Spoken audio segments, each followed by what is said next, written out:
Good morning, everybody. We have a great show coming your way today on this Tuesday. Very guest heavy, which is good for you guys. Eduardo Pérez, MLB analyst, is going to join us. He is an ESPN guy. We're going to talk about all the playoff series that are going on right now. Plus, Quinshon Judkins is going to join the program as well. And guess what? It is Wilder Wednesday on a Tuesday. It's not Wednesday. Don't freak out. Charlotte Wilder is just here today on a Tuesday. All that and more coming up on GoJo and Golic.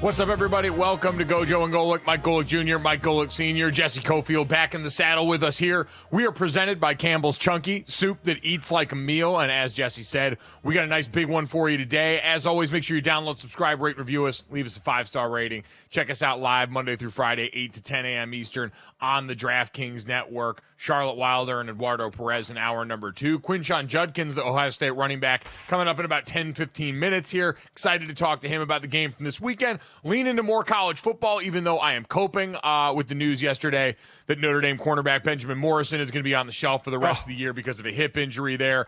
Dad, it made me go out and buy, usually every fall, I buy a bag of candy corn just for myself. Once I hit October, I go to the grocery store and I get myself a solo bag, and I go out there and I usually, over the course of about a week or so, try and take down the bag on my own. I bought the bag early yesterday because of that news, and I'm about 3/4 of the way through it because of that news. So I hope you're coping better than I am. Well, you sit there and you say you buy a bag of candy corn for yourself. You're going to have it for yourself because nobody else likes it. It's a horrible candy. And I like candy. Here we go. I like candy. I like candy. It tastes like candle wax. So when you say you buy it for yourself, that's an oxymoron because you're going to eat it yourself. Have you bitten a candle before? Have you bitten a candle before, and you can tell me that definitively? Actually, yeah, I have bitten a candle before. Yeah. I'm not proud of it, but I have. When and why? I just wondered, why did it taste better than candy corn? Well, I just, it was a scented candle, and I thought, does a scented candle has a smell? Does it have a taste? Did it? So I nibbled on it. Did it have a taste? No, it doesn't. Doesn't have a taste. Just like candy corn doesn't have a taste. Yeah, it's gross. This is somewhat like this is the equivalent of a human getting curious about a dog treat because some of them look so much like actual cookies, which I feel like is something you've done too over the years. Oh yeah. Oh, I mean, I actually did it on a show when I did Golic's Got It in Philadelphia. I ate Alpo. It was horrible. But I have tried. They do sell the dog treats that look like donuts and such. Now I knew it was a dog treat, but I had to try it. And yeah, it doesn't taste like a donut. Yeah, tastes like a dog treat. Mm-hmm. Jesse, is this as horrified as you've ever been to start a show? It's up there. I will say that Thor eats like human grade food that goes in the refrigerator, and it smells pretty good. Yeah. Oh, what Dad was talking about before. Yeah, I can say they've done a lot with dog food. The Alpo that Dad was talking about from back in the day, because this is in the early 90s when Golic's Got It was a public access show that he did as part of the Randall Cunningham show in Philadelphia. Dog food had not yet really reached human grade quality at that point, and so Dad was eating the good old fashioned stuff and bulldogging his way through it, pun fully intended there. So while I nurse my feelings because of the news that my college football team got, maybe some Jets fans this morning will be eating dog food after giving one away last night. It felt like, or at least that's how Aaron Rodgers framed it. Dad, the New York Jets go out last night and lose to the Buffalo Bills on Monday Night Football in a game that was close nearly the entire way, felt very winnable for a Jets team that, I don't know, Dad, offensively seemed to have some of that spark. They lose 23-20 in this game, but Aaron Rodgers and this offense, season highs in a number of different categories, including, most notably, since we talk about this all the time with the New York Jets, season high in use of motion and yards gained off it. The Jets use motion on a season high 72.9% of plays coming into the night. They had only used motion on 46.5%. That was a league low. So between that, them in the pistol more, and some of the big plays generated, Dad, I think you saw some of the willingness from Aaron Rodgers in this offense to concede a little bit in the way that things had been done in the name of understanding they've got to find solutions. And hearing him after the game, it seems like that's only going to be more the case because this sounds like a very frustrated guy. Oh, yeah. I mean, frustrated because, this was a game. They had almost 400 yards of offense, to your point, about the offense and changing up and using motion. Like we said, we really couldn't change the scheme, but they could add some things to it, and they did. And certainly Aaron would go along with it because it wasn't working otherwise. Now, again, outside of the Hail Mary, the offense put up, 13 points. So it's still not a juggernaut offense by any stretch of the imagination. But they did score on their first drive for the first time this year. They got a field goal.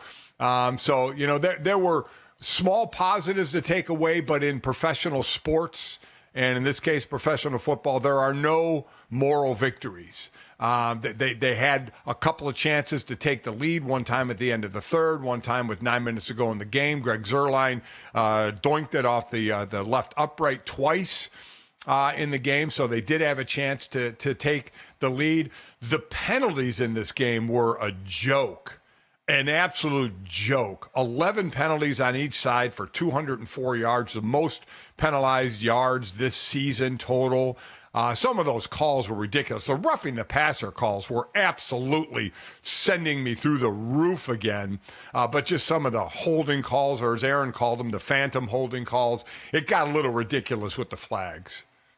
Yeah, it was.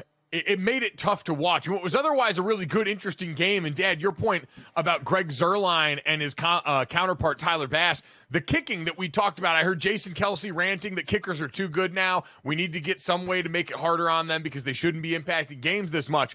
If that is your stance, last night was your game because the wind swirling in MetLife from the jump made it really difficult for these guys. Tyler Bass had the missed field goal and a missed extra point that kept this game close for a long time for them. And then you mentioned Zuerlein missing a pair on the other side. So it was a chaotic night for kickers that made for a chaotic night. Anytime you've got a Hail Mary that gets hit like that, though, I tell you what, as frustrated as we get with Aaron Rodgers at times because of some of the things that he chooses to say or has done in the past, when that guy is on, there are a few things that are cooler. And hitting Hail Marys as consistently as he has over his career, I say consistently is a relative term, but seeing that play and just knowing it was one of those where you always feel like with Aaron Rodgers, there's kind of a chance and you could be watching something. And then the way that played out, Allen Lazard having it, getting it ripped out at the end, a bit of a discussion on the field. I don't know, Dad. We got to taste. It was kind of like I forget what game it was early in the season. It was another one of those primetime games, their Thursday nighter, where when you get good Aaron Rodgers, and it just might be fewer and further between now because he's older, because this team is in a bit of flux, it's still one of the most potent drugs on planet Earth. Yeah, and to your point, the Hail Mary, he's hit 4 of them since 2008. That's 2 more than the next closest quarterback. I mean, he just listen. The receiver's doing most of the work. The pass has to be there, obviously, and he said he tried to throw it between the hash marks, but the wind kind of took it, and Lazard had the ball. It got knocked out, but he was already on the ground. I think it was a good call. I think it was the right call that it was a touchdown. But he puts it up there. I mean, you put it where you need to, in the middle of the end zone or, in the end zone, give your receiver a chance, and Lazard made the most of it. I mean, again, this offense put yards. They put drives together, put yards together. They just couldn't close the deal. They, again, missing 2 field goals, not being able to close it out in the red zone. It seemed better, but again, there are no moral victories. They're 2-4, and the defense gave up yards, especially on the ground, to Ray Davis, a rookie, a 4th rounder from Kentucky, who had 152 total yards and I think 97 on the ground, 55. He was a leading receiver yardage wise for the Bills, who didn't put up a ton of passing yards. I think just 215, but they ran the ball for I think 149 or that area there. So this was a winnable game for the Jets for sure. The Bills,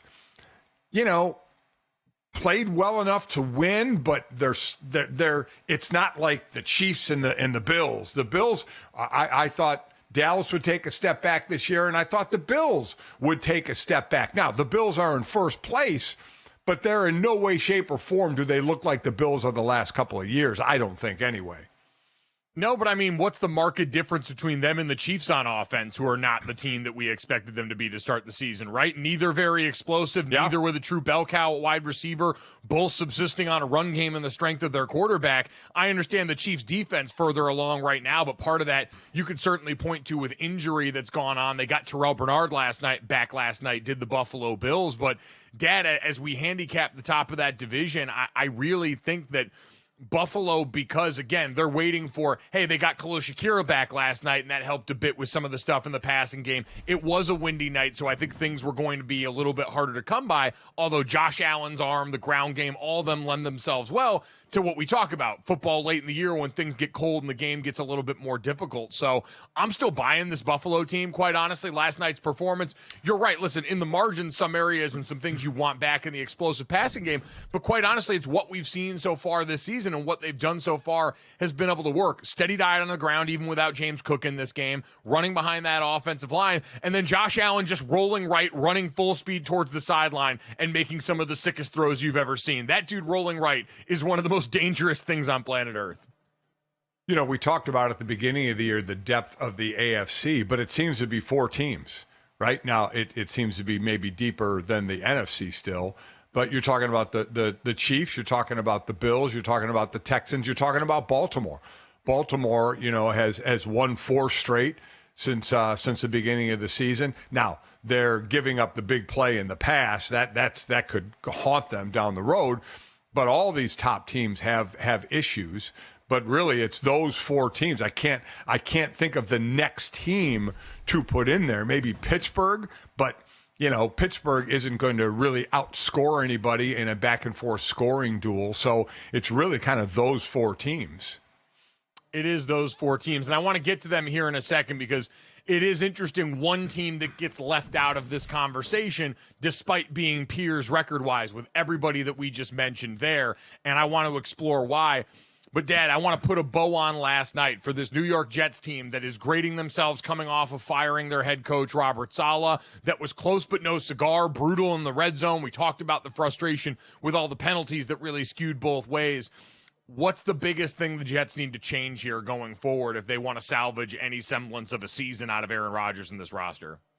Well, I mean, last night was a night of mistakes, right? A night of they had a chance to take the lead twice. You doink 2 field goals, and you have 11 penalties. The offense. So, yeah, the motion changed, but you still have the same personnel. And again, outside of the Hail Mary, they scored 13 points. This is not all of a sudden going to be a 30-point offense. They're not going to be able to, and we keep thinking with Aaron Rodgers, it's possible. Breece Hall ran the ball well, but they're not going to outduel you, score for score. They just don't have that offense, no matter how much they try and change scheme or tweak scheme. It just isn't going to happen. Now, they have a good run game and a good defense. Now, that should be able to carry you somewhat. But, man, when the offensive mistakes, 11 penalties. Now, Buffalo had 11 penalties as well. They both had 11 penalties, so both sides were a bit crippled there and brought plays back. I don't see the offense being explosive enough that the games are going to ride on the defense. I think it's going to get better, though. Like, a lot of the things that we talk about with this Jets offense, in my mind, are just time things, right? It's execution in the red zone, critical downs and distances. Some of the holding calls and things like that are groups that haven't worked together a ton. And some of it is just like, hey, age showing up a bit. Like, we talked about them relying on some older guys, including Aaron Rodgers. Tyron Smith is a walk-in Hall of Fame left tackle, and he's a guy that did look like he was, in some ways, athletically outclassed. He started to look like years of injuries had maybe taken a bit of a toll on the high-end athleticism there. And so you're going to have to learn how to work around that with some guys. But as that group up front gets more time together, as Aaron Rodgers and Garrett Wilson, who had a season-high 64 yards after the catch, or career-high 64 yards after the catch last night, another thing kind of emblematic of some of the changes of what they're doing on offense, I think this group has a chance to become better. It's just, can they do it in enough time? Because now the deficit they've got in this division to Buffalo is only going to keep mounting. But I think as long as the defense can maintain this standard and stop getting frustrated, I think the offense has a chance to improve on, if they can do what they did last night. But the problem is, it's been shots in the dark. It's not been linear progress for this Jets team. And so we'll wait and see what happens with them. Dad, for those contenders that you mentioned, it really is that quartet at the top of the AFC. The interesting part is the Pittsburgh Steelers, Dad, who are second to only the Kansas City or this Buffalo Bills in point differential right now in the AFC, and have the same record as the Baltimore Ravens atop the AFC North. But when you look at the odds, Kansas City plus 200 to win the AFC, Baltimore plus 300, the Bills and the Texans tied at plus 550. The Steelers are down at plus 2,000, so no one buying what they've seen so far from Justin Fields and company, despite the fact that they've got a Defensive Player of the Year candidate in TJ Watt and a coach that's got a long storied history of just finding ways to win games for teams. So are you comfortable with that, Dad? I am. I think, for all the reasons that are obvious to me, the lack of true offensive consistency at the quarterback spot, I ultimately think is a ceiling limiter for that Steelers team. But if I'm missing anything there. Oh, no, I think it is as well. And I think even if Russell Wilson comes back, I think that still the offense is not going to be, again, and we can outscore you. We can stick with you score for score offense. It's a team that's going to rely on the running game and the defense like it has for years. I just don't have them in the category of the other four. Again, defense can always change and always keep it a low-scoring game and can keep you in a game. But I definitely have them a tier down without, even though their record is the same as Baltimore. I have them down. And is Kansas City just the consensus number one right now, defending Super Bowl champions, back-to-back, all that, undefeated to start the season? Like, is there any reason to look at, even though they beat that Baltimore team week one, how close it was and how much Baltimore seemingly improved between now and then? Do you give that any credence in this conversation about who's the best in the AFC overall? I think Baltimore has gotten better, again, except for the back seven. They give up too many explosive plays, and boy, who can exploit an explosive play? But Patrick Mahomes and that receiving core, though Rashee Rice is out for the year, but still, Pat Mahomes. You say Pat Mahomes. Yes, Kansas City is definitely number one because of Patrick Mahomes. No, even though they're not having as good a year as a couple of years ago, the defense isn't having as good a year as last year. They're still the consensus number one. Yes. I would give the Chiefs that nod as well. I think some of the defensive consistency in the passing attack is probably the ultimate differentiator there, because Lamar Jackson's playing incredible football right now. Yes, he is. You look around all the teams that we've named right now, and this is what we've said about the AFC in years past. All of them basically have guys that look like they're on Hall of Fame trajectory at quarterback. Josh Allen, Lamar Jackson, C.J. Stroud in Houston, and certainly Patrick Mahomes. All of these guys are probably on the short list of the best quarterbacks overall in the NFL. That's most people's top 5 includes that group. And so it just underscores the incredibly high standard that exists in this conference right now that's been the holdover for a couple of years. And the one thing that may separate at the top, a 30-year-old running back named Derrick Henry, who leads the league in rushing. And when the weather gets bad and the weather gets cold and it gets to playoff time, what works better than a pounding ground game? And nobody beats a pounding ground game that Baltimore has. Coming up next, we'll talk to a pounding ground game from Ohio State. Quinshon Judkins, their running back, going to join us here on GoJo and Golic.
All right, wild weekend in college football. We get to talk to one of the guys that was a huge part of it here, Quinshon Judkins, Ohio State running back, with us on behalf of Icy Hot, which we certainly look forward to hearing plenty about. Quinshon, how you doing this morning, man? We appreciate your time.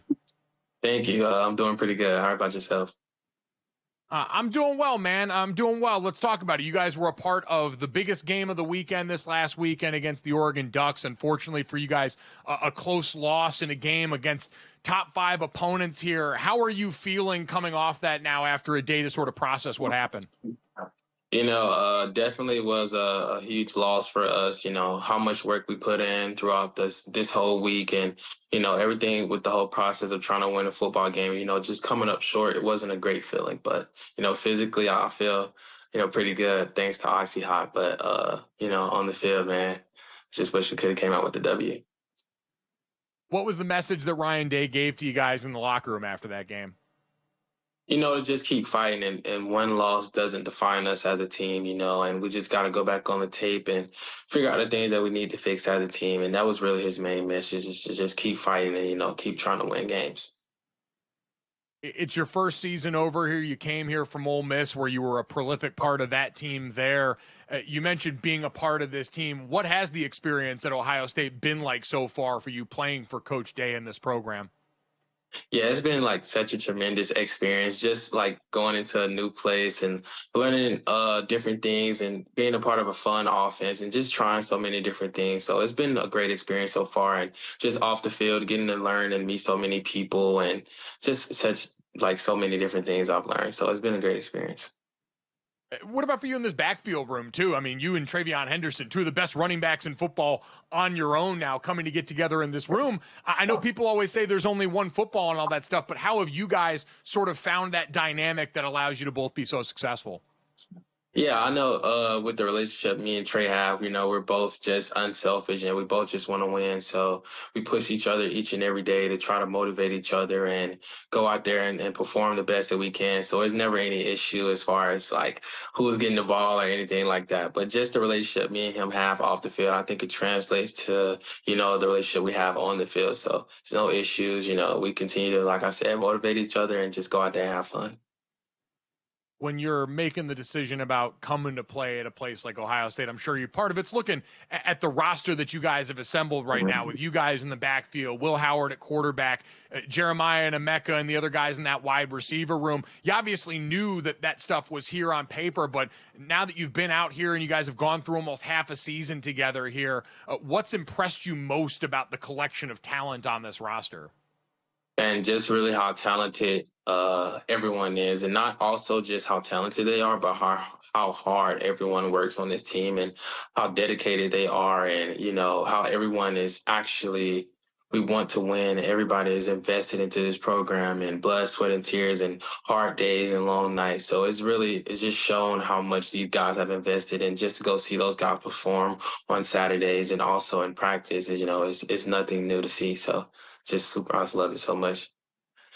Being one of the new guys around here, have you heard a lot about, hey, the motivation coming off last season, the stuff with Michigan from, Jack and JT and some of those guys on defense that have been around this team for a while? Yeah, totally. That's one of the things when I first got here that was talked about the most, is that last game that you want to win at the end of the season, and what really matters, and which is winning a national championship, but trying to go undefeated as well. That was really one of the biggest emphasis on the season going from last year, especially when I first got here. So it's a pretty big deal. Huge deal there, certainly, and it showed up so far on the field for you guys through the course of this season. Because with the expanded playoffs, is there, does it change the way you guys process a lot of this stuff? You've been around college football where one loss used to mean you were out of the big picture when it came to the college football playoff. And so is there a different sense coming off a loss from this weekend, knowing that your guys' hopes and ambitions are still out in front of you because there's 12 teams now? If you look around the whole landscape of college football and where it is today, a lot of big teams have losses now. So it's really eye-opening. And just to, like I said, our situation and from this past weekend, Coach Day's message was for everybody to keep playing. And, this won't deter us and this won't stop us as a team. We still have an end goal that can still be achieved. So really just going out there and to continue to play and really focus on the main goal and go out there and just execute. What was that environment like this weekend, by the way? I've been fortunate to call a game at Autzen. You guys play and have played in some big atmospheres, both in your time at Ole Miss and certainly, the home stadium you play in now at Ohio State. But take people inside. What was that like being the road team in a place that hostile? Man, Oregon, it wasn't a huge stadium. I think it was like 55,000, but it was really loud. It was super loud. Third downs were crazy. And, it was definitely an experience for sure. Was there some added juice there? Chip Kelly, you guys' offensive coordinator, obviously spent a lot of his career out there with Oregon. Could you tell he had a little something extra for him this week, or is he a guy that's kind of same no matter what? Yeah, I think Coach Kelly. I think something great about him that everyone really enjoys is how he prepares for every game and doesn't do anything out of his routine or out of a difference in his preparation. So I think that's something I really admire about Coach Kelly. And he prepared for this game the same way we prepared for every other game during the season. And he's a guy a lot of people pointed to him as a run game designer when he came over and became the coordinator for you guys, a standing power four head coach coming to take a coordinator job with the history he does. What have you liked most about being in his run game schematically and the way they use you guys in the backfield and give you opportunity? Yeah, I think Coach Kelly, he just has such a fun offense. And if you've seen Saturday, I had a lot of, passes that were thrown from the backfield and different things where I was used differently. So if you look at it, how he uses the backs and every other position in his offense, and we did the wing tee and different things like that. So he's definitely a very fun schematic coach when it comes to moving you around on the field and doing different things and showing that you're very mobile. So it was fun.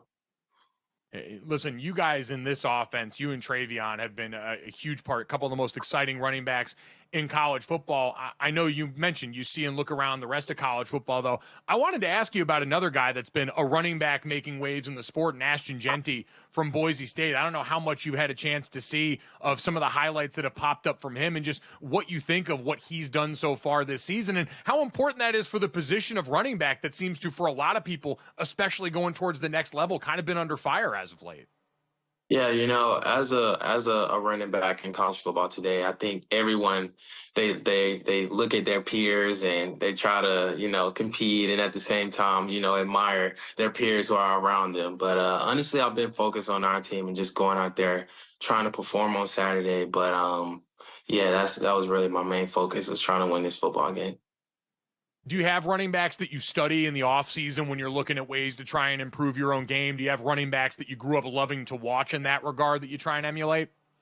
Not more so emulate, but running backs who are great that you admire, have done a lot of great things in the league. I would say running backs like Saquon, Alvin Kamara, obviously guys like that, and older running backs as well. But just all season, I got a chance to work out with Derrick Henry this offseason, so that was pretty fun. Getting to see how he works out and just admire, how talented he is as well. So it's been fun. What was the biggest thing you took away from that? I would really say the experience I had with him, is just the mentorship that he gave me as far as the advice and really how to take care of your body and, what life is like as a running back in the pro. So just to be around him and get a chance to work out with him, it was really fun. All right, well, speaking of taking care of your body, then you guys have the bye week coming up right now. You got the Icy Hot in the desk. So how does Icy Hot help you as you're getting ready to bounce back from this weekend, a tough physical game, and get ready for the home stretch of your season? Yeah, man, Icy Hot is super essential, man, especially with this bye week coming up. It's a big advantage for me. It's a key in my recovery. I think it's really helped me so much. And just the icy, and the hot and cold contrast it has, it's helped me so much and it soothes my body and just so relieving. So it's really a big part of my recovery routine. So I love it. Well, listen, whatever you're doing for recovery, clearly working, as you've been one of the best backs in college football for quite some time now, and certainly going to be huge for this team going down the stretch of the season. Quinshon, we appreciate the time, man. Best of luck. Enjoy the bye week. Stay healthy, and hopefully we'll get to see you and talk to you again soon as the season goes on, all right? All right. Thank you so much. Appreciate Quinshon joining us even early in the week after a loss on the weekend, Dad. And it was one of those games where, quite honestly, coming out of that one, the only real takeaway was, we're going to see both of those teams in the college football playoff. No one watched Ohio State, and this is kind of what we knew going in. It was going to be about the how more than the what in terms of the score, and the how for both of these teams looks like two squads capable in all the right areas of being college football playoff teams. I mean, never a game that was more than one score and 7 lead changes. What more can you ask for? I mean, what more can you ask for but run it back again, play again. If it's for the Big Ten championship, so be it. If it's in the playoffs, so be it. But both teams, we both believe, will make the playoffs, and you can only hope they play again and you get another game like that. I mean, who would complain about that? It's the classic NBA. I'll take 7 of those when we see a good series in the regular season. But Dad, with this one too, it comes with quality coaching. Now, I know Ohio State fans get frustrated with Ryan Day at times, but that's, rich people problems that y'all have over there with the amount of games Ohio State's won consistently, just not the big one that we know comes at the end of the season.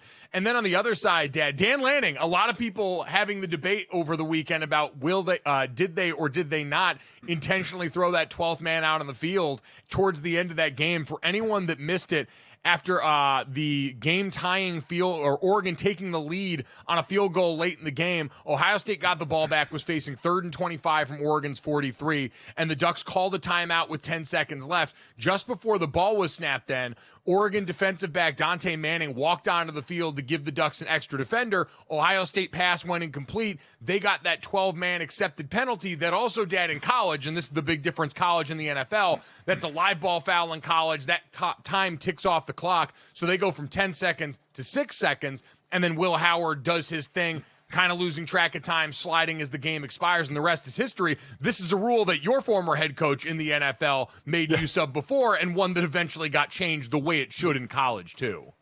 Yeah, and in college you saw the Oregon defensive back step on and protect the sideline, because that's where you figured Ohio State had to throw the ball, was on the sideline.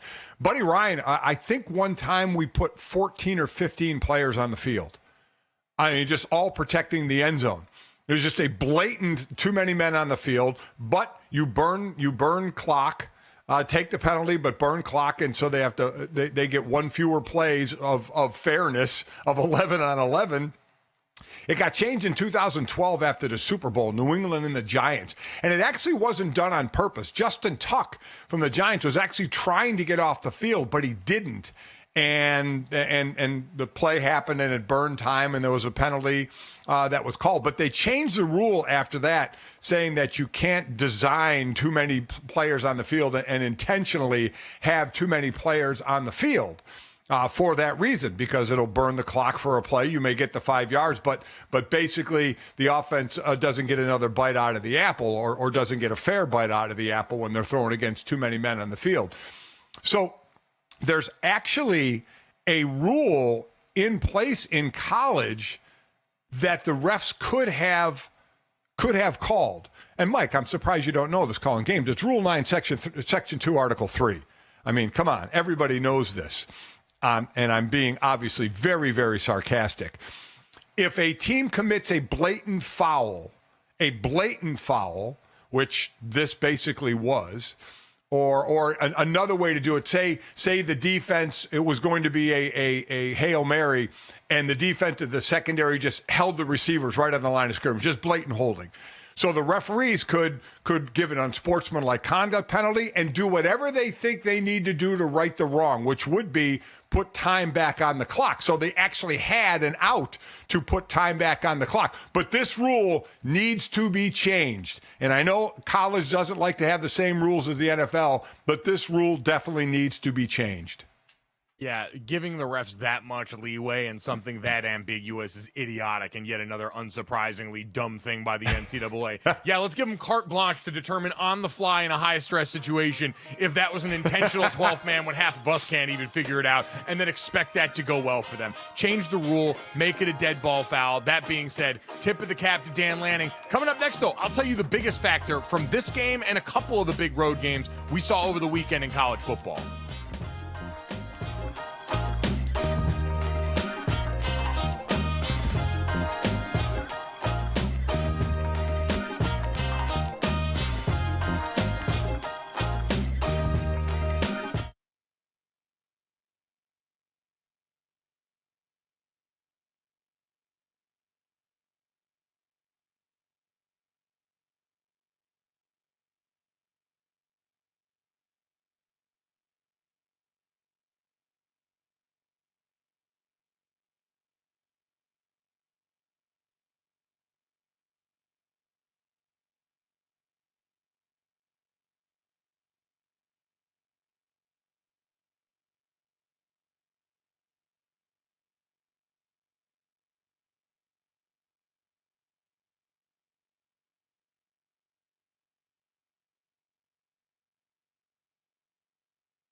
Dad, we talked about the Oregon and Ohio State game, a huge win for the home team Ducks, and Dan Lanning's program that lost a couple of those big games last year, albeit on the road at Washington and then later in the Pac-12 championship, but still getting over the hump for him now as this program continues to build. Huge. And one thing they can definitely point to, I know we talked about some of the 12-man on the field, clock management stuff late in the game for them. Got to give a tip of the hat to that home crowd. Autzen is one of the best venues in college football. Yeah. Seeing a game in Eugene in August is great. But you look at the penalty disparity in this game, Dad. 8-3 Ohio State versus Oregon in this game, and a bunch of them procedural penalties, the kind of things that become concentration issues when you're dealing with that hostile road environment. You had a botched snap by Will Howard late in that game on a big third down that also affected things. And so between that and the Ole Miss LSU game we'll talk about, it was a big weekend for the atmosphere in a lot of these places being able to actually help influence the outcome of games.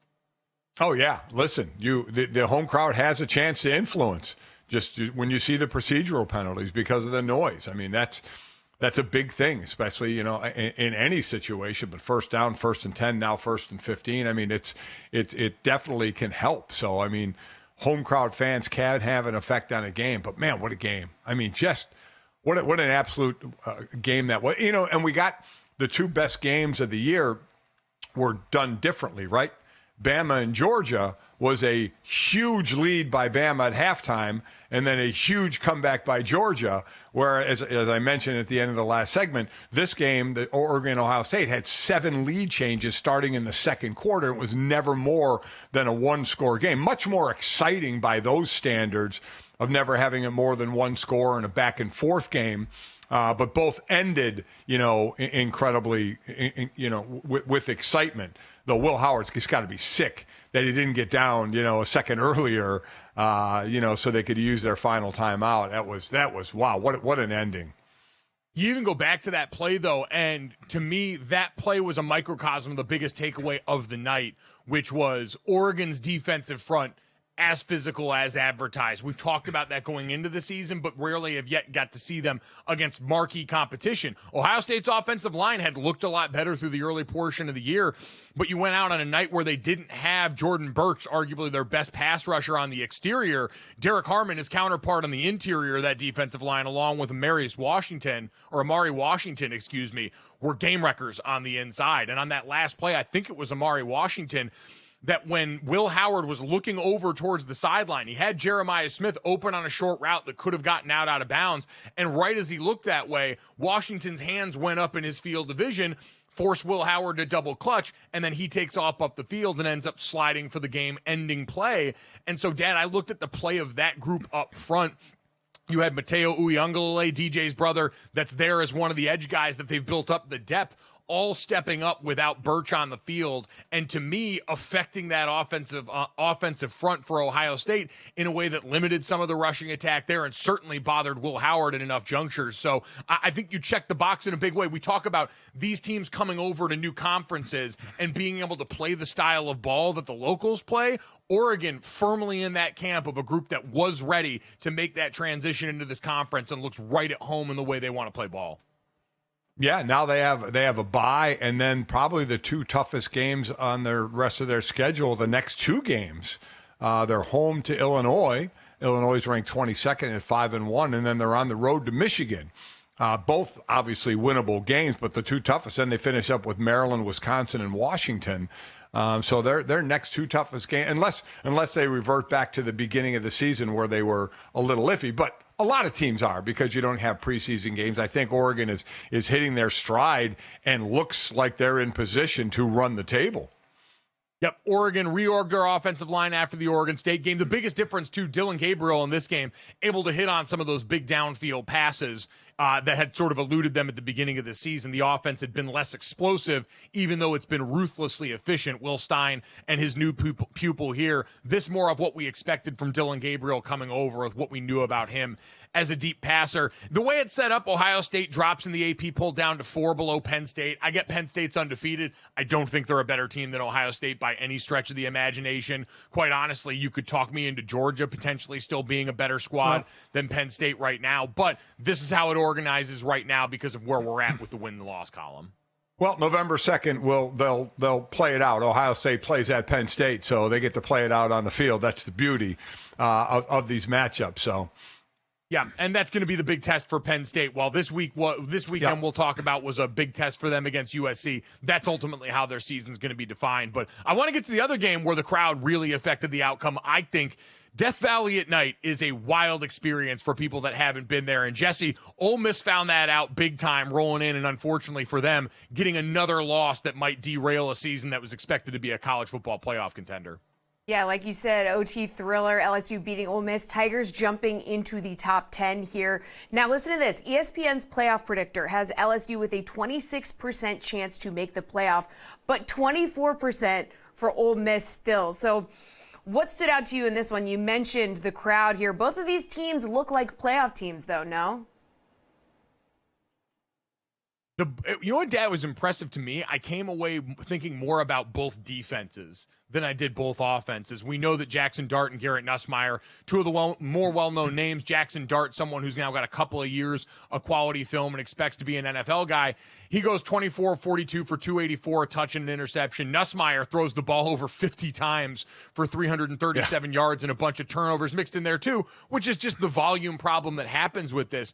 But looking along these defensive fronts, what LSU was able to do, knowing Harold Perkins is gone for the year, you lost your best defender, and still the rest of this group, Savion Jones, Braden Swinson, Zy Alexander on the back end, all of these dudes able to harass the quarterback enough. 6 sacks on the night for an LSU team and that came in with question marks on that side of the ball this season and looked physical and looked like they established dominance throughout a lot of that game up front, Dad. I was really impressed with the way LSU's defense showed up in this one. Yeah. Again, it seems odd to say with all the yards that were made, but they show up in a timely fashion. And I think I know Paul Feinbaum said 2 losses and you're out, but I think Heather Dinich kind of went against that and said not in today's world, 2 losses and you can still be in it. And that's where Ole Miss is right now. So while LSU certainly just with the 1 loss has a shot at the playoffs, I look at teams that will be fighting for the last spots. Ole Miss has 2 losses. Can they hold on to that? They still play Oklahoma and they play Georgia November 9th. I mean, that's 3 losses, you're going to be done. I don't see 3 losses and making it in. on the road at Arkansas, we saw Sam Pittman's bunch not a pretty impressive win a while back. So I won't put anything past a couple of these teams in the SEC that play the kind of defense that can disrupt these offenses. And that's the difference for Ole Miss, right, Dad, is them being a playoff team was predicated on, it's different this year. They've got some more 2 tight end stuff. They can be a little bit more physical. What I saw on LSU on Saturday night was the same Ole Miss we had seen for a while. That's incredibly potent, can put up a lot of points, and defensively has improved a lot. Like, man, Walter Nolan might be one of the first defensive tackles off the board this year. That dude is borderline unblockable up front for the Rebels on defense, but overall offensively, Dad, this looked like the same group that's got to win a little bit more finesse style of football than they were thinking about coming into this season. Yeah, and I don't think they make it through the rest of the season unscathed. I think they get that 3rd loss, and I think they'll be one of the teams eliminated because people are talking about possibility of 4 teams from the SEC, getting in. I think Ole Miss will eventually get eliminated from that talk.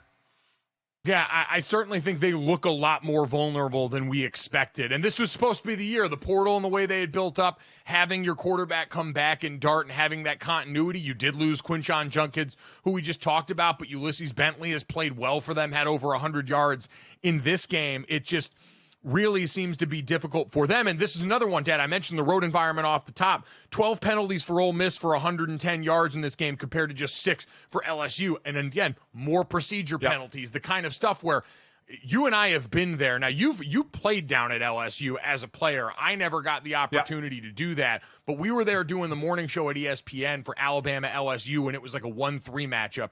And I always say, outside of the Taylor Swift Eras Tour, night 3 in Los Angeles, the 9 minutes after Champagne Problems, which is to this day, I am not joking, the loudest stadium environment I have ever been in. The next one is LSU at night for Alabama LSU. Down on the field, it was deafening. And I remember looking over to someone that we were there at the game with going, I don't know how as an offensive lineman, if an opposing team, you'd be able to communicate the things that you need to communicate through before the snap. It stresses you in so many ways before the ball even gets let go. Yeah, and you being a former center that had to give you from PTSD, going, oh my God, how you snapping the ball, how you making checks in this. It's different. Yeah, it's loud down there, and like we said, home fans can have an effect, and they know that down there. And it's SEC ball is crazy ball, without question, crazy ball. It is crazy ball. Let's finish up with a little crazy ball on the West Coast, though. This was one that kind of got an odd start and an odd finish between USC and Penn State, Jesse. Yeah, so Penn State gets the win in OT. In past years, some people might have thought this would be one that Penn State would drop, but they hold on to get the win. So is this a different team, or should we expect them to drop one to Wisconsin in 2 weeks when they're looking ahead to Ohio State? They do have the bye coming up. I'm still not sold on Penn State, which maybe that's just for years past they couldn't crack up ahead of Ohio State and Michigan. And, USC we thought would have a year, but they're still, with a 3 losses now. And Penn State's only lead in this game was the overtime field goal, was the winning kick. And they were down, 20-6 at halftime? I know it's long travel. James Franklin told us all about it, the drive to Harrisburg, and they need a longer runway at Penn State Airport, and they have to do that now that the West Coast is in the Big Ten. And I think they're one of the better teams, but I don't think they're ranked high, but I don't think of them as that high. Yeah, I would agree. They're not the third best team in college football. I think I can say that pretty definitively. They're a very good team, but Dad, to me, you're right. They've done nothing to really differentiate outside of, listen, Andy Kotelnicki coming over on offense. We've gotten some of the fun formations. We got the, tight end Tyler Warren, who had a monster game. I mean, the next closest receiver on Penn State had 3 catches for 53 yards. Tyler Warren, the tight end, had 17 catches for 224 yards in this game, including the trick play where he lined up as the center, snaps the football to Drew Aller, and then goes and is the eligible player that catches the touchdown on the back end of that. It was one of the coolest plays of the weekend. But, Dad, overall, you're right in terms of the top-end performance that we think about against teams like Ohio State. I don't know how markedly different I feel like this Penn State team is yet in terms of that. And as far as going on the road out to SC2, we did that all the time. I've heard people talk about this time zone thing for the Big Ten, and I get that these programs aren't used to it. But as someone who was a team in the Eastern time zone, who played in the Big Ten footprint, I don't really think it's that big a deal. Yeah, and they're only, as far as ranked teams they play left is Ohio State.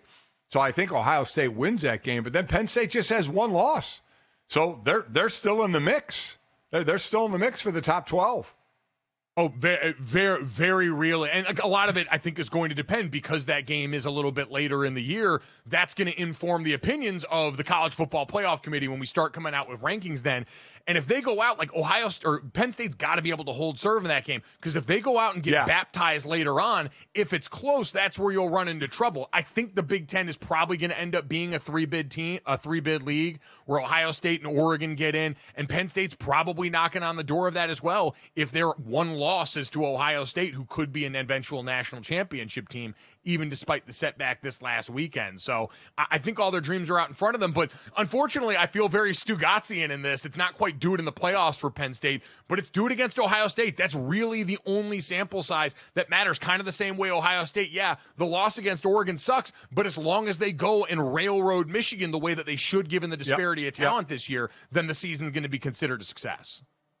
Yeah, it's going to be interesting. If 3 get in the Big Ten, will 3, people talked about, like I said, 4, but I think just 3 from the possibly 4 from the SEC. I don't know. Texas A&M has put themselves squarely in the conversation. I was going to say that's going to be the interesting part is how that shakes out, because we're on the verge with Alabama and Tennessee still having to play, Alabama and LSU still having to play. There could be some solid cannibalizing that goes on in the SEC. Yep. And based on how some of the teams that we expected to be at or near the top of this conversation sit, all of a sudden that might be viewed differently by the committee than it may have 2-3 weeks ago.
MLB playoff update coming your way. The Mets evened up the series out in LA. Their 5-run second inning was enough for Sean Manaea, who kept the Dodgers in check for 5 innings.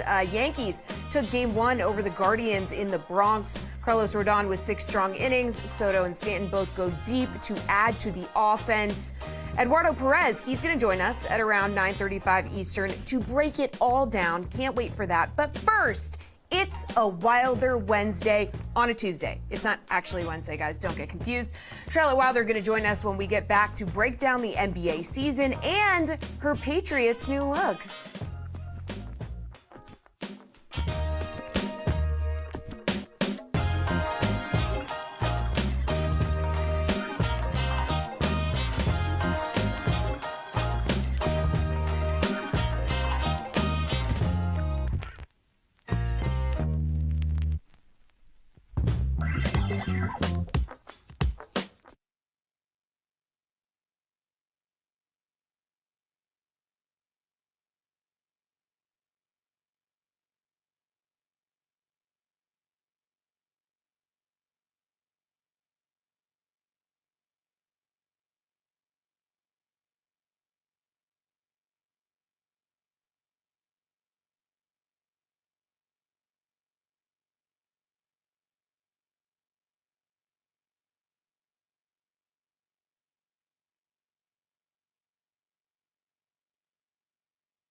Hour number 2 here on GoJo and Golic. In about a half hour, we'll talk to Eduardo Pérez, ESPN MLB analyst, on the call on ESPN Radio for the ALCS right now, as we get a little check-in on those two series and Major League Baseball. But right now, we are excited to be joined by our friend Charlotte Wilder, co-host of Oddball, her and Amin El Hassan for a Wilder Wednesday on a Tuesday. And in addition to her oddball duties, last night was also the correspondent for the Jets and Bills Monday Nighter for the pregame power-up here on DraftKings Network. So, Charlotte, the more you can do, extremely versatile.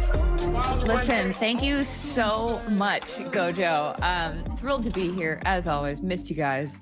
Yeah, last night, I don't want to brag, but as someone pointed out on Instagram, I think I predicted the entire outcome of the game in my silly little windy segment from MetLife, because I was just like, this is going to be a pretty funny game, and no one's going to be able to kick, and Josh Allen somehow, the wind might somehow help him. And I don't know, it doesn't sound terribly wrong, not to brag.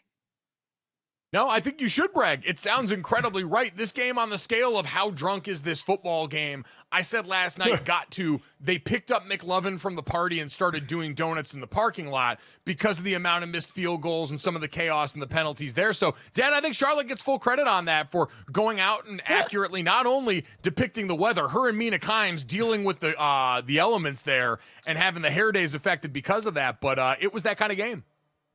Oh, and I'm happy. I was there the night before calling the Giants game, and it was a wonderful night. It was like 65. It was calm. So I was there on the right night, Monday night. Boy, that wind was whipping, and it was a little chill in the air. Was there any thought of snow, Charlotte, falling? Was it that cold? I don't think so. I mean, I was more worried about the trash that was falling all around me, to be honest, in the parking lot. But that would have been really something. Can you imagine? Oh, I would have been so excited if it had snowed for that, for Aaron Rodgers prime time again. Well, and Charlotte, you mentioned some of the things that were predictable about this. Was this same old Jets in your mind with what we saw the other night? There was obviously a lot of people wondering, would they get that spark after firing Robert Saleh? Some of the changes in the offense, using more motion, and some of the explosives from Garrett Wilson in the wide receiver room. Did this all just boil down to a lot of the same mistakes that have plagued this team all season long? I mean, I think so. I think it's really ridiculous to think that firing Robert Saleh is going to be the answer to your problems. I understand the feeling of having to do something. I understand fans are getting more and more frustrated. I understand Saleh had a bad record. I understand he was a defensive-minded guy, and here you have Aaron Rodgers, who you really have to figure out how to do something with. But I just, this team is cursed at this, like, something is not working. And, you know, when Aaron Rodgers is out there publicly blaming his receivers, I think it starts to point to, hey, I might have an idea of what the problem is. And yes, he can still do things like that Hail Mary to end the second half. But the communication and the trust, guys, to me, does not seem to be there if this is what is happening time and time again. And maybe that's harsh, but I think when you're a leader and you've been in the quarterback position for as long as Aaron Rodgers has, you bear a lot of the responsibility, especially the game after the head coach is fired. You know, Mike, I as I've always said, you don't have to have 53 guys in the locker room holding hands and singing Kumbaya, but they just, and I know Jeff Ulbrich, the players love him, and that was, you were hoping to get that new coach bump, and they didn't get it. They lose the game or right after they get a new coach. Just seems like there's enough off with this team that they're never going to really connect. Yeah, and I think that's one of those things where we've seen privately behind the scenes, going all the way back to Hard Knocks, like the way that Jets players talked about Aaron Rodgers, who had been around the locker room with him, was very different than what we get publicly. And that's fine. We don't need to know everything and see everything. They have all of the things and the points of team building and bonding behind the scenes that are going to actually matter for this team. But you do, if you're Aaron Rodgers and this team, control the stuff that comes to the outside world. And that moment Charlotte was referencing in the press conference last night, where Aaron's talking through that last interception of the game by Taron Johnson, where him and Mike Williams weren't on the same page. And Aaron, because he's frustrated, you could tell he was frustrated with the officiating and came out and said as much, and is frustrating with the execution that continues to be a problem for this Jets offense, and says, hey, we're going 4 verticals on that one. I see Allen Lazard get triple teamed. I come back over to Mike Williams, and he's running the in cut when he's supposed to be running the red line there. It's the explanation of the play that's probably correct. I also do question at this juncture, do we need to hear it? My inclination on the outside is always, hey, we'll clean those mistakes up behind closed doors. I don't know how much that's been harped on already by Aaron Rodgers with this particular player in these particular scenarios. I don't know if it's frustration and trying to reach in a different way, or it just, again, going back to my own Charlotte, kind of the way I view these things is, hey, we'll put out a very united front publicly, even if we're frustrated, and we'll correct that in private there. It's not the worst thing in the world in my mind, but it might be indicative to your point of, hey, just how lack of cohesion inside, especially this Jets offense still right now. Yeah, and also, Mike, one thing that I'll add is Mike Williams looked devastated when he didn't catch that ball. Like, I thought he was hurt. I was like, oh my God, this guy tore his ACL because of how he responded to not catching that ball, to that interception that the Bills made. And I think, you can say that I'm soft. You can say that it's silly to of course he's going to be that upset. He's putting on a show because he knows it's his fault. You can say so many things, but at the end of the day, if that's how your receiver reacts, and then you go up there on the podium and you say, well, and he was wrong. And like, obviously he was wrong. Everybody saw that something was not working there. He doubled back. It just didn't look right. And to me, I think that if you don't have an environment where people are, yes, I think fear can have a certain element of helpfulness in a team setting, but I think that fear has to come from not wanting to let each other down, not from being afraid of being blamed. Yeah. You have to be afraid that you're going to let your teammates down. You have to be afraid that you are going to not carry your weight. You can't be afraid that you're going to get blamed. You can't be afraid that you're going to be singled out, because that is where a team starts to fall apart. And guys, I think that is what we're seeing from this Jets team. Yeah. A culture of fear, as evidenced by firing the head coach when there were rumors that they were going to fire the offensive coordinator instead. I agree. And oh, by the way, the offensive coordinator still got demoted. I mean, it just, what's he up to? Makes you kind of shake your head. And I agree. It is fear of getting called out other than fear of letting your team down. It just does not seem like this team is all on the same page. And I know that's what Jeff Ulbrich was kind of tasked to do, to try and kind of regroup everybody exhale, take a breath, and then regroup. But, and this one, listen, Aaron said they kind of gave this one away. 2 missed field goals when you had to take the lead twice. You can say 11 penalties, but the Bills had 11 penalties as well. I mean, I thought the officiating was horrible. I mean, just and I'll harp on, obviously, because I was a former D lineman, the roughing the passer calls were a joke. And, as Aaron called some of the holding calls, phantom holding calls, I mean, just out of control. I will say I appreciate Aaron even saying the roughing the passer call on him was a joke. Yes. The one that they called on H.A. Epinesa, he said that wasn't a roughing penalty, just the same way the one that was called against the Jets defense wasn't a roughing penalty either. So equal opportunity there. And I do think there's part of this that, if you're in the Jets in that locker room searching for answers, the positive spin on this is you saw clear as day, firing Rob Saleh isn't some magic wand that gets waved on the process here. There are still things they've got to clean up. The frustration around execution didn't magically change. It wasn't like just because Jeff Ulbrich now had the head coaching duties that they became a worse team or a more penalized team. That's who they've been so far. And just firing Robert Saleh wasn't going to change that. The rest of this group still has a lot of work to do. And however that manifests, frustration motion and the route not being run at the right time in the right spot. They've got to now figure out how to take care of that behind closed doors. The fact that it leaked out in public, sure, not great. It's not the worst thing in the world. Like, in the litany of things that we've been critical of Aaron Rodgers of, I find it hard to get all that too upset over how he presented this in the post game. But the vibes seem off, to Charlotte's point. And that's why I want to take the time to highlight a team where the vibes have not seemed more immaculate in a while. The Detroit Lions, every piece of content that comes out of this team seems better than the last for me. I saw the locker room footage of Dan Campbell giving out the game ball to Jared Goff after famously forgetting that Jared Goff went 18 for 18 in their prior game and not giving him a game ball. Jared Goff turns around and gives it to Dan Campbell because he played for the Cowboys, came back into their barn and did all that. But we have to even go further in acknowledging the greatness here. We get to give out our offensive lineman of the week on this show. It is presented by Campbell's Chunky Soup. It is soup that eats like a meal. They allow us to honor some large excellence here.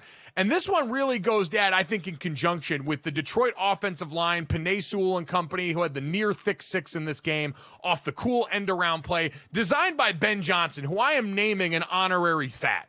I am speaking on behalf of the community and granting Ben Johnson girth that he does not have physically because of what he did in the name of big people this weekend. Charlotte going out and again trying to go and throw touchdown passes to large people in that game where they were already up big and rubbed the Cowboys' nose in it. So that is our offensive lineman of the week. It's Penalties, but in actuality, it's Ben Johnson, presented by Campbell's Chunky Soup, the soup that eats like a meal. It was a beautiful moment, Charlotte.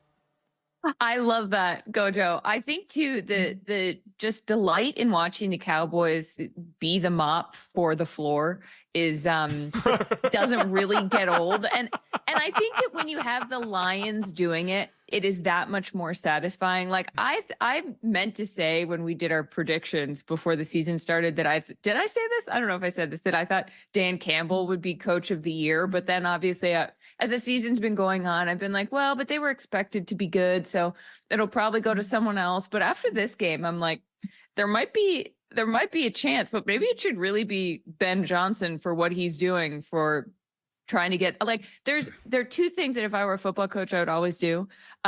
Trick plays constantly. It would not work. It would be a disaster, but it would be really fun and make big guys score touchdowns. And so the fact that we saw Ben trying to make that happen when they were already destroying Dallas is like, that's football, everybody. That's what we want to see, Senior. Remember, they hung on to Ben. Ben took himself out of head coaching interviews to stay as the offensive coordinator. And Penei Sewell, not only one of the best tackles in the league, but athletic. I mean, most O-linemen aren't diving for the pylon the way he dove for the pylon. He tried to get that touchdown. That was really impressive. But this team is humming.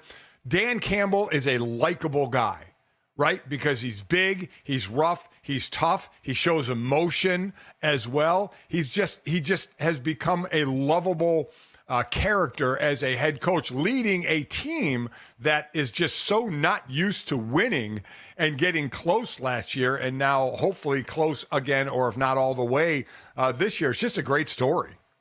Well, they're the antidote or the antithesis of what we're seeing a team like the Jets try and do, or what's become in vogue around the NFL, where you've got these rosters where you try and get, some older veteran players in there. You get the quarterback that you bring in to try and take a roster that exists and elevate it beyond that. The Lions have actually grown a culture in a way that is uncommon in modern sports in general, but certainly in pro sports and a league like the NFL that emphasizes parity. What Brad Holmes and what Dan Campbell have done there is created an environment where it seems like everyone, like, it's all the stuff we see in the movies about people going out there and playing for their brother, and all of it showing up in a way that seems more overt than it does in a lot of other places. And so you have that combined with continuity, which, like you said, Dad, that's probably the biggest factor. Ben Johnson, they're able to ward off him getting a head coaching job for multiple years on end. And so now they're figuring out how everyone here ticks. They've got guys around long enough to where, Penei Sewell has multiple attempts in the passing game and can go and get looks like that where he starts to make the decisions to dive toward the pylon. Because Charlotte, he's just got the reps of doing it that make it all possible. Totally. And this speaks to the culture they're building, and that trust and that fear of letting each other down instead of being called out. And I think they also recognize that, especially for someone like Ben Johnson, you hang on there and you do even better there, and you're going to have an even better position to get a head coaching job in the future. It's like a little bit of the long game that we just never see in the NFL, and it's really refreshing. And then there's the Cowboys, which we don't have enough time left in this segment to talk about. They are, wow. They are a mess, and will continue to be, it seems, for the near future. Hard times in Dallas. Coming up next, though, we'll take a look at hope that might be springing into the future for some teams in the NBA. Our NBA preseason guide is out, and Charlotte Wilder is going to shepherd us through what to expect from the association in the 2024-2025 season.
Welcome back to GoJo and Golic. We are 7 days away from tip-off of the NBA season. Cannot wait for that. Charlotte Wilder going to be right here in studio as she is going to be in town for the Celtics home opener. So a lot of time to break down that game next week. But how about we start with some season predictions right now? So Charlotte was part of the crew at DKNetwork.com who put together NBA predictions for the upcoming season.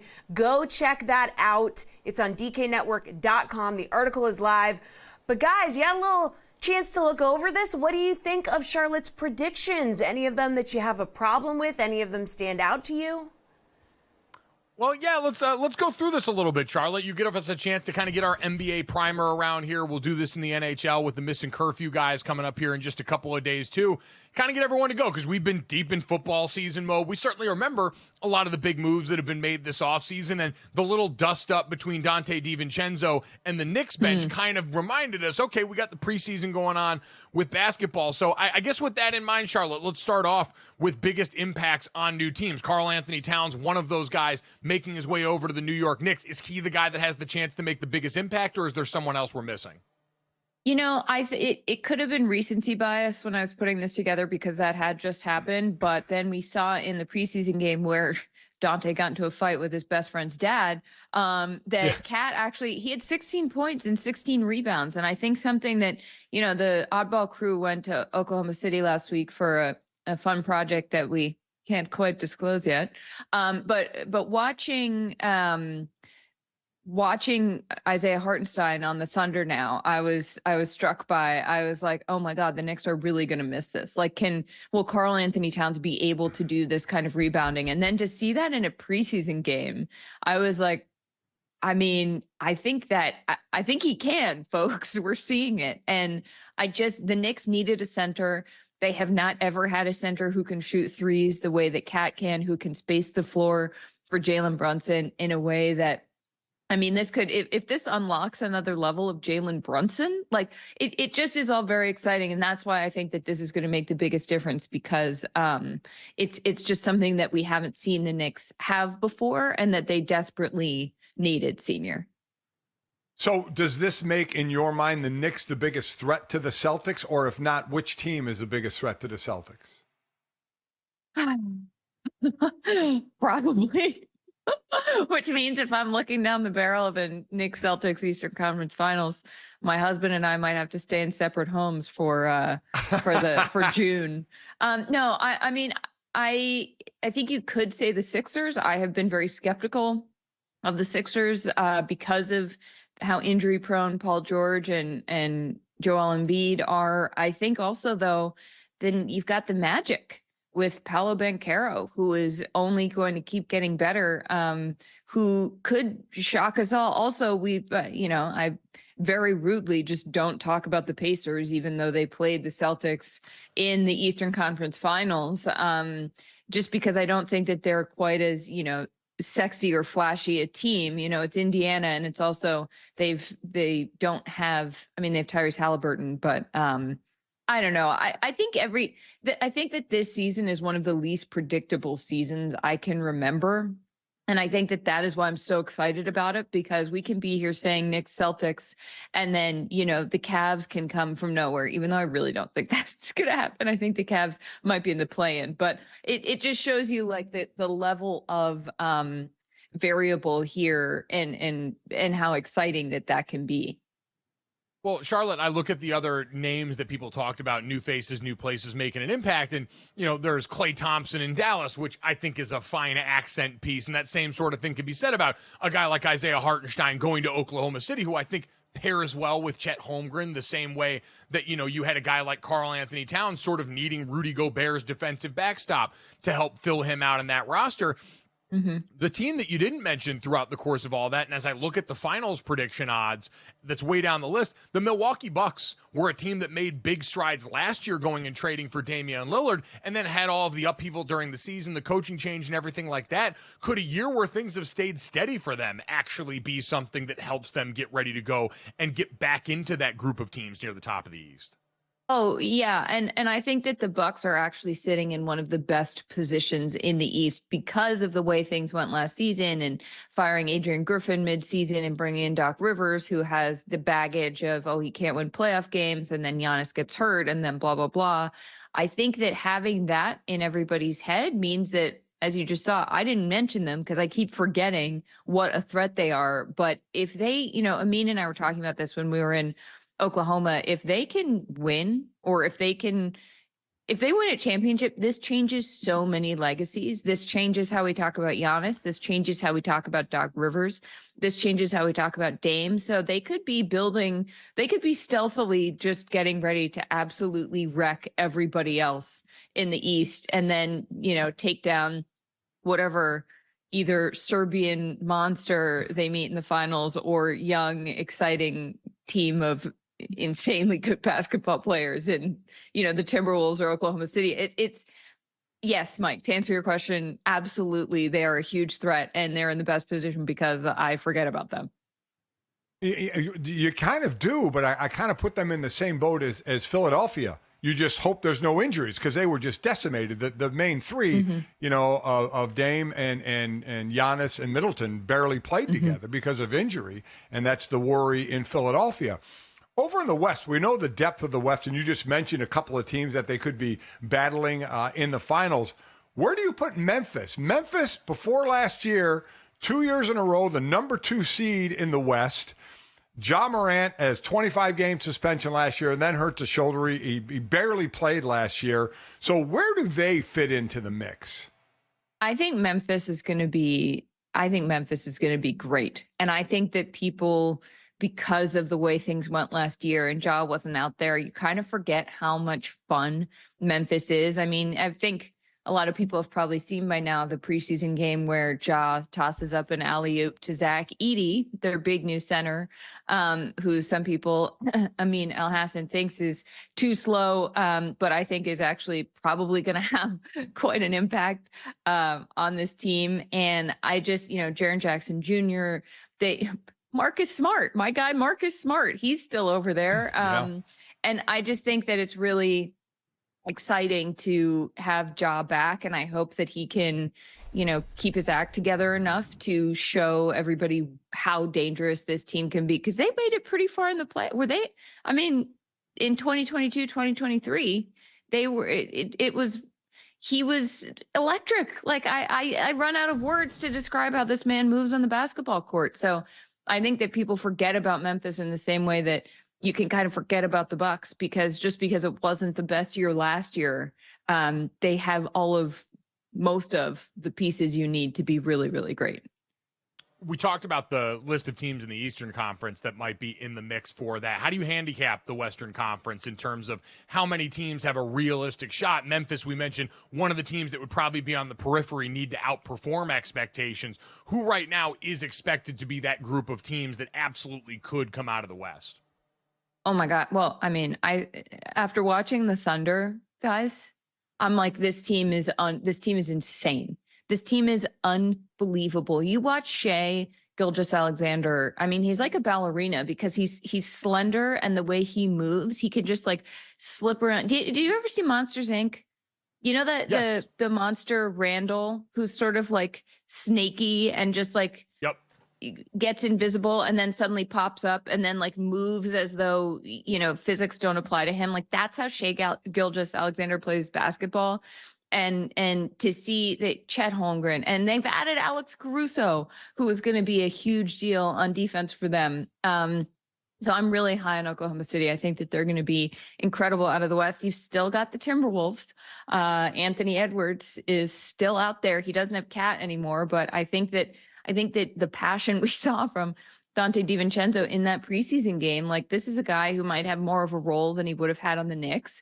I think also Denver, the reigning MVP, Nikola Jokic, like he hasn't gotten worse. This guy is still the buzzsaw that he was. And I think that you've got a lot of other teams who are on the rise, and like the Rockets and, look, the Suns, I feel like I'm just naming every team in the league right now, because I think that we are in a very exciting position for a lot of these teams have the pieces they need, and it's whether they can put them together, Senior.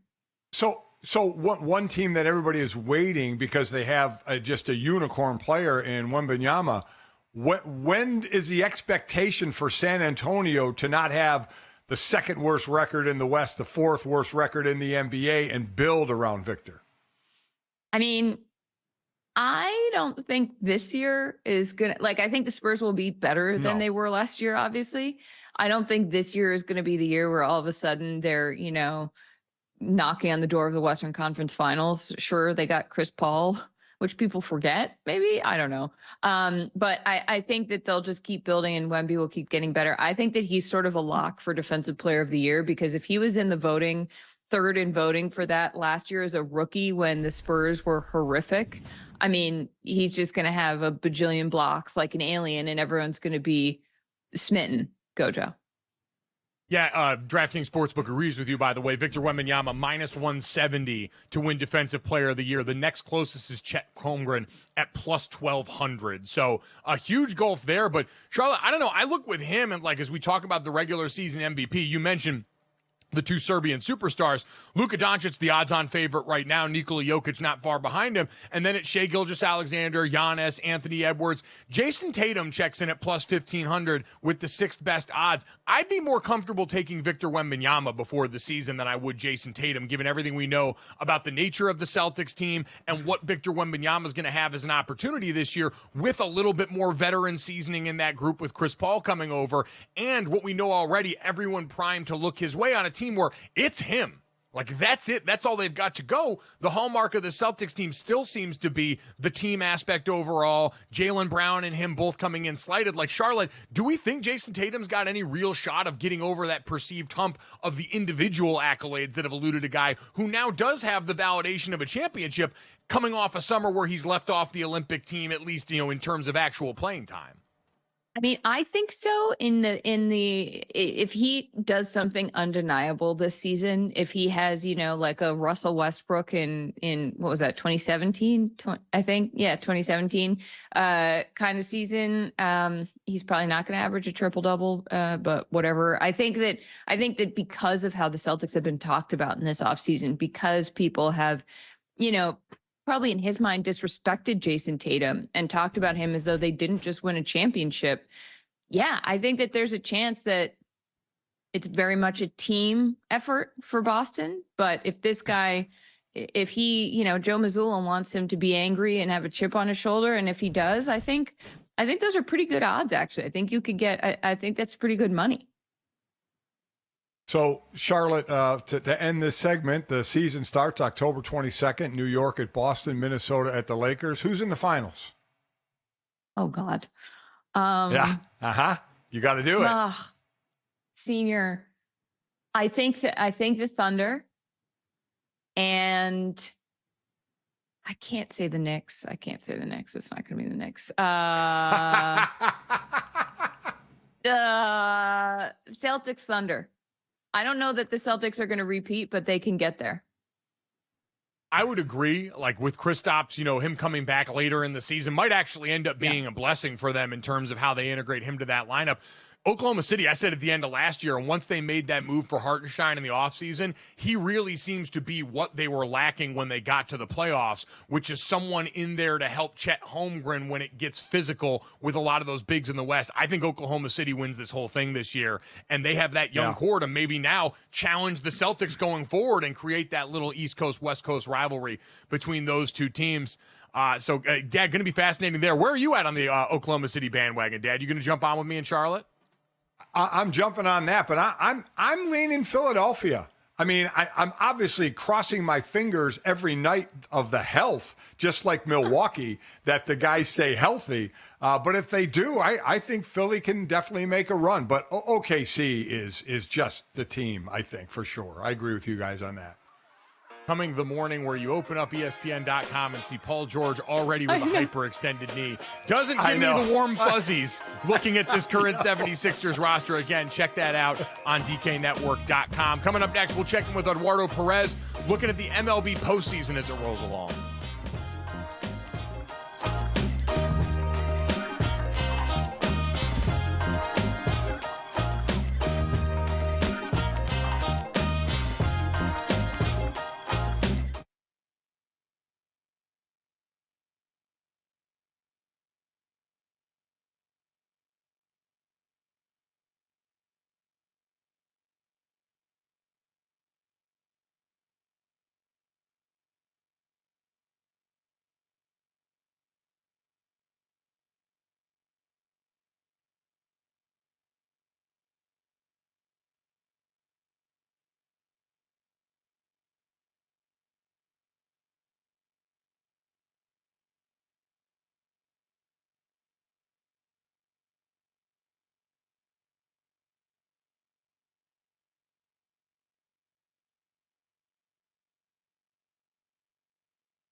Welcome back to GoJo and Golic. Hoping to talk to ESPN's Eduardo Pérez here about the MLB postseason. We're in the championship series round, and the Yankees get off to a rousing start in that series. No surprise there. But Charlotte, I thought this was interesting. The New York Mets battle back against the Dodgers and tie that series at 1 apiece. The Dodgers came out rolling here, and after Francisco Lindor got them started, the New York Mets, Mark Vientos, I love when players play the disrespect card in this game, and Mark had not had, I think, a stellar run up until this point in this series, but they do the intentional walk right before him, load the bases, and then he goes and hits the grand slam to clear the whole thing. Athletes with that extra chip on their shoulder, undefeated in clutch situations. You love to see it. Is there anything more beautiful than that, too, in a grand slam after an intentional walk? It's like, oh, you think this little of me, that you're going to load the bases for me, and then the guy just winds up and completely decimates it. Yeah, it's funny to me because the Mets feel like the vibe of the Mets will always feel like the underdogs, I think, but they have the highest payroll in baseball. So there's this weird cognitive dissonance going on because it feels like, oh, the little Mets up against the big bad Dodgers, but it's really like the big bad Mets up against the big bad Dodgers. And so the fact that they got absolutely destroyed in the first game and came back to win it. I mean, I was sort of worried after that first game. I was like, oh God, please don't let this just be a boring sweep. And then there was life in them still. So I don't know. Postseason baseball is my favorite. It fills my heart, even though the Red Sox aren't in it. It just makes me, it makes me feel all sorts of nostalgic, beautiful things, Gojo.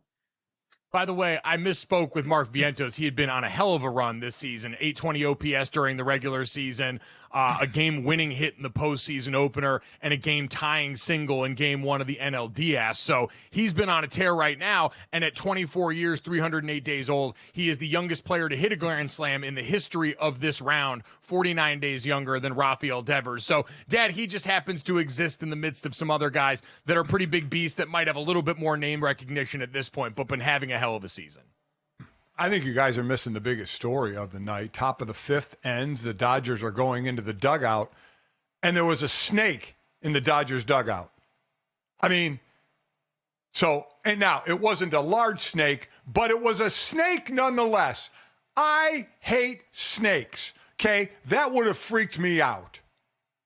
So I'll say this, snake in the dugout in that series, Taylor Swift and Travis Kelce in the box at the Guardians-Yankees game. Is she announcing Reputation Taylor's version? I'm just saying. Think about it. Reputation TV when, Gojo? When? See, wow. We got the announcement this morning. She zigged a little bit because we got the announcement that she's coming out with the Eras Tour coffee table book that'll be available. I don't know what Target's paying her. It's got to be an insane amount of money because everything just seems to go through there. But between that and the Tortured Poets Department's vinyl sets and CD sets, all going to be available there. She's got that news there. This seems like a good time to distract people who aren't looking at all the right signs that we are in the midst of the MLB postseason, where she now makes her first appearance. Last night, I saw, Charlotte, you were warring with baseball fans who are upset now that Taylor Swift has co-opted their sport the way that she has the NFL. Yeah, well, MLB posted Taylor Travis at a suite at Yankee Stadium, and I looked at the comments, and it was everyone be like, get her off our screens. Like, this isn't the NFL. We don't care. Keep her out of here. And so I commented last night as I was falling asleep, like, never stop posting Taylor Swift at MLB, and woke up to people just destroying me, saying some really nasty things. And I laughed really, really hard because I was like, if this makes you really mad, everybody, I can't help you. Do people think that Taylor Swift is the first celebrity to be shown in a suite at a big game? I mean, my God, this has been going on for decades. Were people yelling to get Jack Nicholson off the camera when he was at all the Laker games, or Diane Cannon? I mean, my God. I mean, people are losing their ever-loving minds. People, it doesn't disrupt the game. She's the hottest star on the planet. Of course they're going to show her. And by the way, I love her. Her music's great. She's a great entertainer, but it's exhausting, all the secret messages and clues and stuff. Oh, I couldn't do it. I couldn't do it. Yeah, well, Mike and I are built different, Senior. Right. Oh, not everyone's maybe ready that's for why this kind of heat.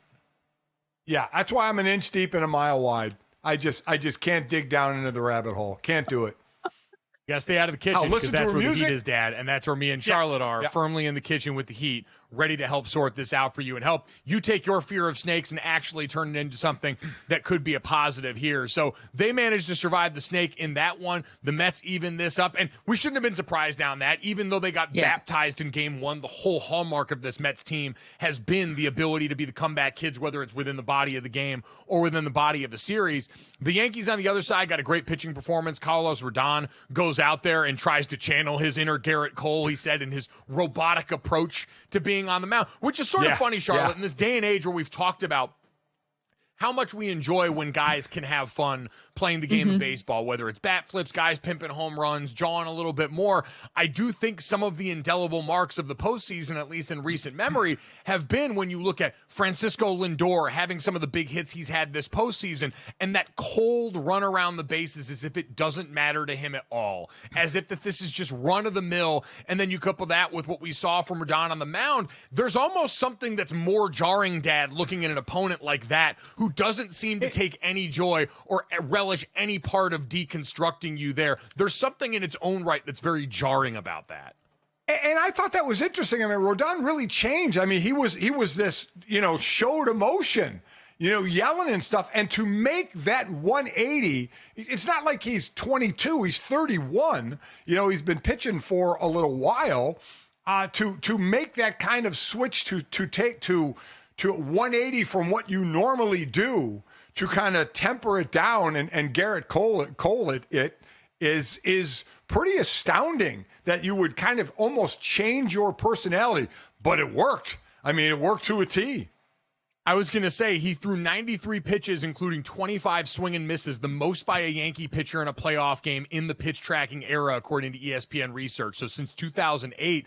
Yeah, Dad, we talk about this all the time, Charlotte. You want players to be who they are. If you're the guy that's high energy, be high energy if it's productive. And so someone going so opposite what they had usually done and having these kind of results in a high pressure situation, like there's a reason coaches and players always try and keep routines the same. It's because you're trying to minimize the amount of distractions so you can go out there and produce. This guy went oppo and it worked. Here's the thing.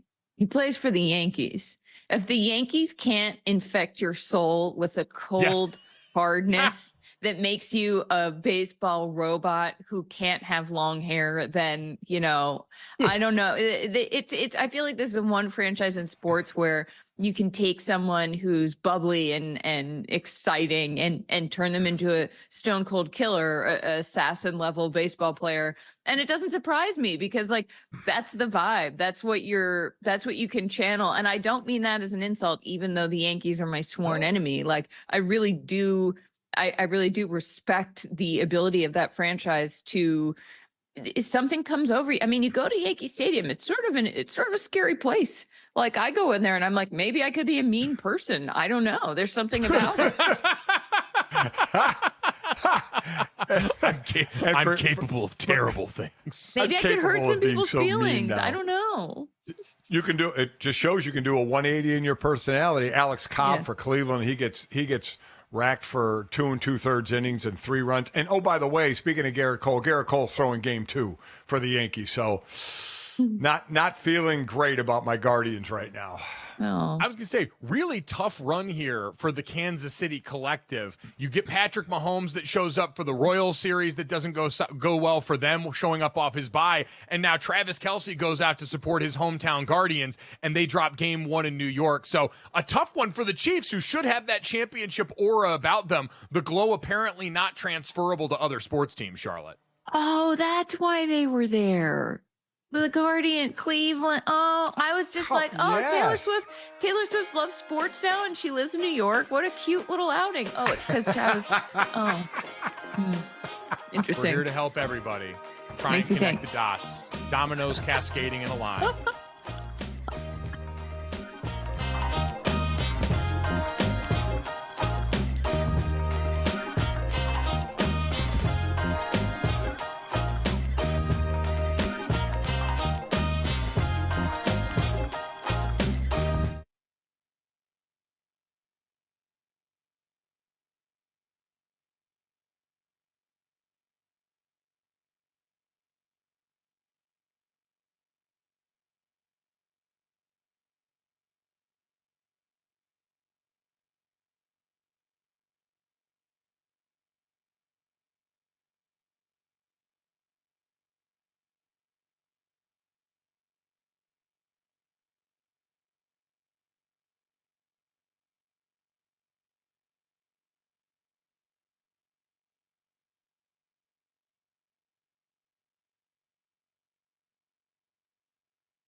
All right, team, time to finish off the show the way we always do. This, that, the third. 3 quick ones to send you into the rest of the day.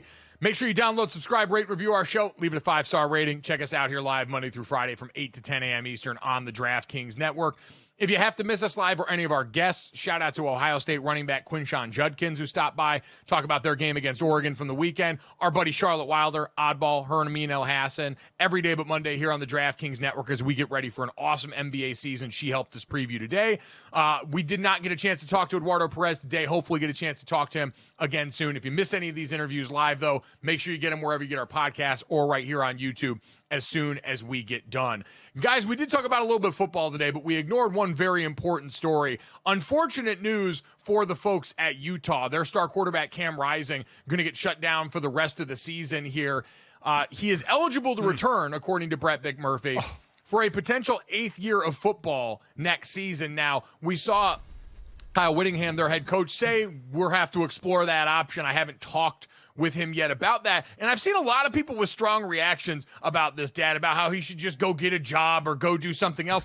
I can ask questions about whether Utah should be thinking about moving on for a quarterback that's now been injured more than he's been healthy on the field for the last few years, and what they need to have as a plan at quarterback. But if you're the young man, what reason is there to leave and go test real life with the rest of us? Do we look happy to you guys?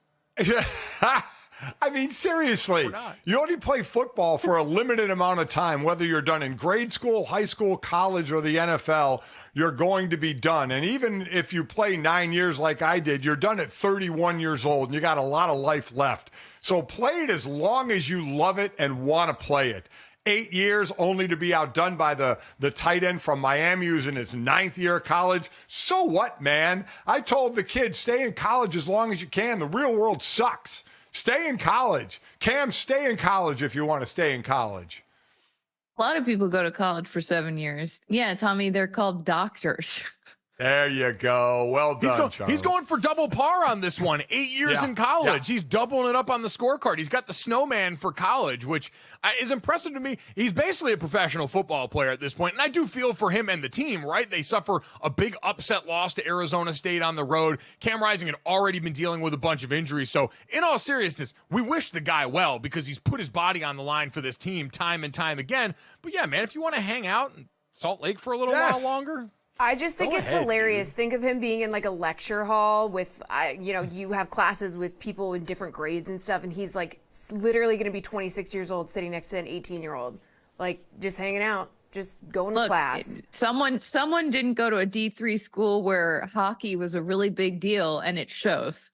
Okay, I mean, hockey was a big deal at my school, okay? I know, I'm teasing you. I did know a lot of old guys. I was next to a 26-year-old Canadian hockey player every day at Colby College. Well, I mean, that's fair. We get that. We get that from hockey. I remember going in Notre Dame when we'd be on campus for summer school. We'd be riding our bikes to workouts in the morning, and a bunch of the hockey team guys who were like 21 and 22 would be riding their bikes back from the bars after coming back and getting dropped off by the cab on campus. So we saw that pretty quick. But now in college, you've got like these 29-year-old Aussie punters who come over who have 3 kids and a wife who are hanging out in the locker room with these college kids. So 26-year-old Cam Rising or whatever he's going to be, that's chump change compared to these Aussies who are all working in textile mills now coming over here to wallop the hell out of the hog. So from that in college football, as we wish Cam Rising well in whatever he chooses to do going forward. Jesse, let's get to the Iron Throne inserting its way into the news. And no, spoiler alert, it's not because the guy who complains all the time actually got back to writing the damn books. Yeah, come on, please finish the books. God, we're all waiting. George, give me a break. But yeah, the Iron Throne, the actual Iron Throne from Game of Thrones, from the set, was auctioned off, and it went for $1.49 million.